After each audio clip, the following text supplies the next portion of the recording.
सूक्ष्म वित्त अर्थात माइक्रो फाइनेंस कंपनियां और स्वयं सहायता समूह के नाम पर लिया जा रहा कर्ज गरीब परिवारों को सक सक कर, घुट घुट कर, तिल तिल कर मरने पर विवश कर दे रहा है। बच्चों की पढ़ाई, परिवार के बीमार व्यक्तियों के इलाज, घर बनवाने या बेटे बेटियों की शादी की मदद के लिए इन माइक्रो फाइनेंस कंपनियों या समूहों से लिया गया कर्ज ऐसा घाव बन जा रहा है जिसके इलाज की कीमत जान देकर चुकाने के बावजूद छुटकारा नहीं मिल पा रहा है। यहाँ तक कि पति पत्नी कर्ज को लेकर एक दूसरे की जान ले रहे हैं। लोन समय पर न चुकाने या इसकी किस्त समय पर अदा न करने पर सामाजिक रुसवाई भी सहनी पड़ रही है।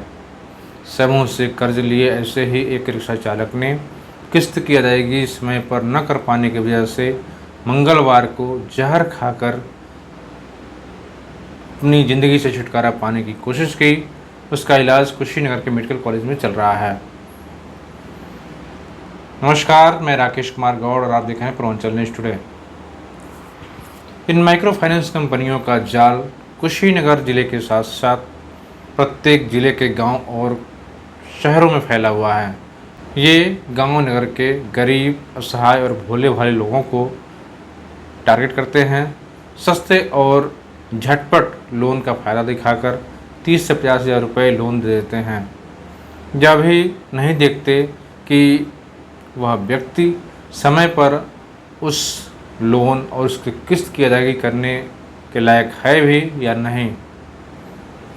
अगर किसी व्यक्ति ने एक कंपनी या समूह से लोन ले लिया तो बाकी कंपनियों के एजेंट लोन देने के लिए उनके पीछे पड़ जाते हैं और तब तक पीछा नहीं छोड़ते जब तक कि उन्हें लोन दे नहीं देते।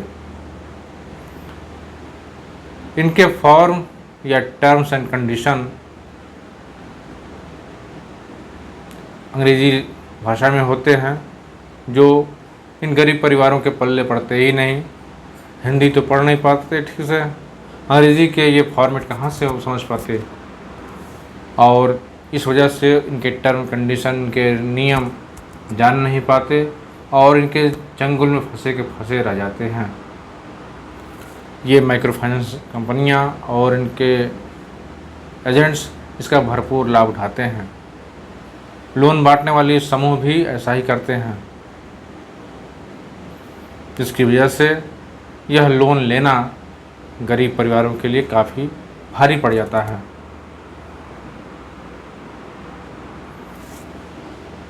एक लोन से छुटकारा पाने के लिए गरीब परिवार दूसरे, फिर तीसरे, फिर चौथे, फिर पाँचवें और इस तरह से 10 से 12 कंपनियों का लोन लेकर के उस कर्ज के दलदल में धंसते चले जाते हैं और नतीजा ये होता है कि जान भी जाती है, सामाजिक रुसवाई भी होती है।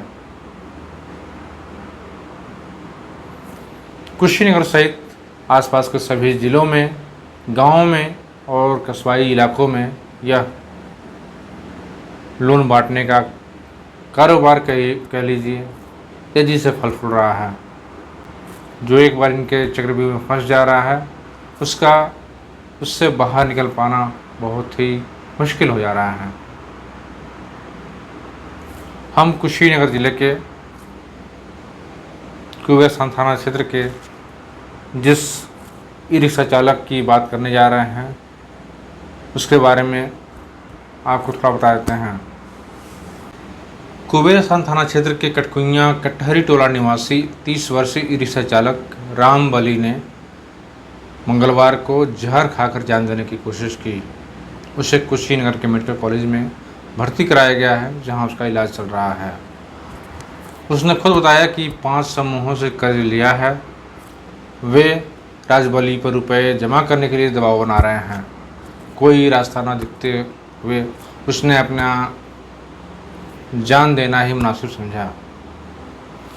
ये राजबली का मामला ही केवल अकेला इस कुशीनगर ज़िले में या और जगह पे नहीं है। ऐसे बहुत सारे केस हैं जिनमें माइक्रो फाइनेंस कंपनियां या फिर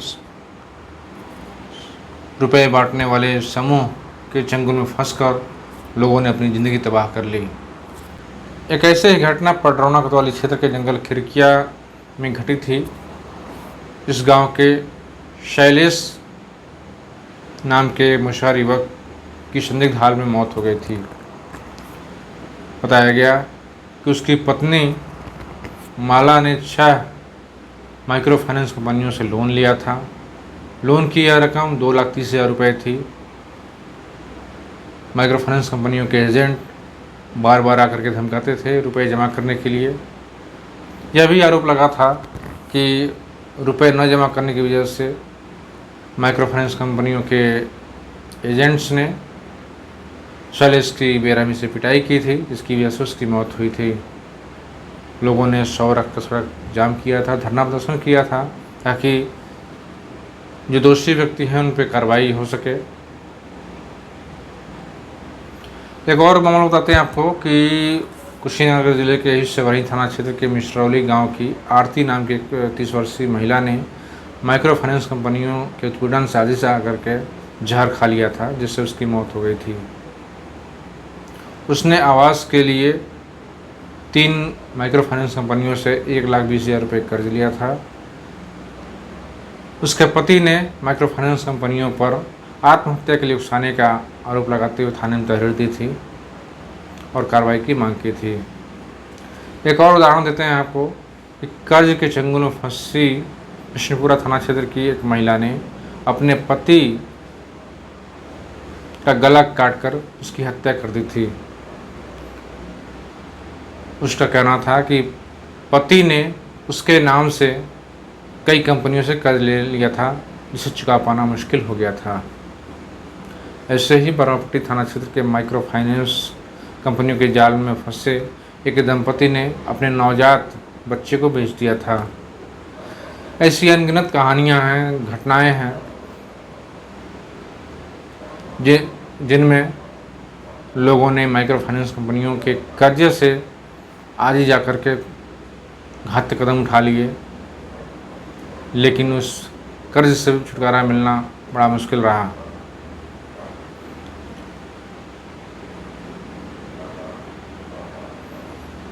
यहाँ तक कि माइक्रो फाइनेंस कंपनियों के एजेंट समय से रुपए न जमा करने पे, समय से किस्त की धनराशि जमा न करने पर या फिर लोन न चुकाने की वजह से लोन लेने वाले व्यक्ति के घर जाकर के उनका सामान ही उठा ले गए। ऐसी भी घटनाएं कई बार सामने आ चुकी हैं। कुशीनगर जिले के एसपी रहे धवल जायसवाल ने माइक्रो फाइनेंस कंपनियों के एक गिरोह का खुलासा भी किया था, जिसमें कई लोग गिरफ्तार हुए थे, उन्हें जेल भेजा गया था। ये लोग भोले भाले लोगों को माइक्रो फाइनेंस कंपनी से लोन दिला करके उनके साथ शोषण करते थे। कार्रवाई हुई, जेल गए, लेकिन अभी भी यह सिलसिला बदसुर जारी है। लोग अभी भी माइक्रो फाइनेंस कंपनियों के जाल में फंसे हुए हैं और तिल तिल कर मर रहे हैं। खाए हैं समूह के चलते जहर खाए। क्या हुआ था? समूह पैसे के लिए परेशान कर रहे हैं लोग। कितने समूह से पैसा लिया है? 5 लोग। क्या बोल रहे थे लोग? कह रहे पैसा कहीं से करवाइए। अच्छा, पैसा लेके क्या किए थे आप? अपना दावा कराया, कुछ लोग का कर्ज दिए। टीवी हो गया है तो मुँह से बोला रहा था, इसलिए नहीं जमा कर पा रहे थे। तो बताएं तो क्या बोलते हैं सब? कह रहा था कि हमारा नहीं जानता, हमारा किस्त चाहिए।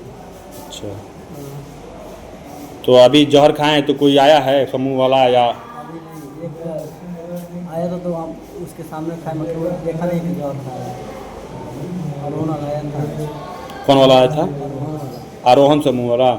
हाँ, कहाँ ऑफिस है इनका? उसका ऑफिस वहाँ हीरोंडा नहीं है? हाँ। उसी ठीक सामने। क्या करते हैं आप? ई रिक्शा चलाते हैं। किसका है ये रिक्शा?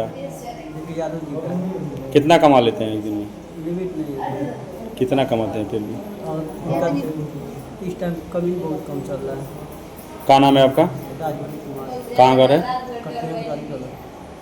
क्या भाई बट्टे इनके साथ है? समूह के चलते जहर खिलवाना है। हमनी के गरीब बानी जा, 4 गो लड़का बा तो नहीं कमा पात रही है, ना भर पात रही है। एक वजह से परेशान करते रहे। एक दिन छावनी वाला उनके ऊपर हाथ उठा दिलन, मारे खतरा आ ढकला ढकली हो गई उनका से। एक टेंशन में नहीं भर पर कॉल गल की तबीयत खराब बा, टीबी थी बा, ब्लड उल्टी होत रहल तो नहीं भर पावत रही जा। परेशान कर कहनी कि ठीक हो जाए तो भरा जाई तो ना मतलब हमको कहीं से चाहिए, अपन जान दे के दो चाहे कुछ कह के दो, हमको चाहिए तो चाहिए।